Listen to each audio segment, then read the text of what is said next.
Mavericks are firing general manager Nico Harrison. Takole se je sinoči začela ena najbolj gledanih ameriških športnih oddaj, dan potem, ko so kamere v dvorani ujele lastnika Dallas Mavericksov, kako ob igrišču klepeta z mladim navijačem, oblečenim v Dončićev aktualen dres. So a day later, he's made the decision to fire Nico Harrison. Tistega Harrisona, ki so ga, kjerkoli se je v zadnjih 9 mesecih pojavil, navijači najprej izžvižgali, nato pa vzklikali.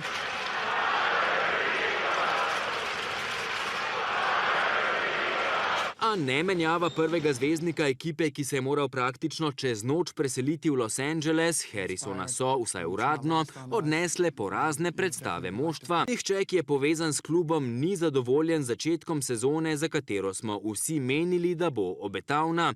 Imate visoka pričakovanja in jaz jih z vami delim, ako rezultati ne izpolnjujejo pričakovanj, je moja odgovornost, da ukrepam, zato sem se odločil, da se poslovim od direktorja Nika Harrisona, je v odprtem pismu navijačem zapisal lastnik kluba Patrick Dumont. Tadeja, kakšni pa so še na odhod Harrisona odzivi čez lužo? Usodo Nika Harrisona sta zdaj zapečatili dve stvari.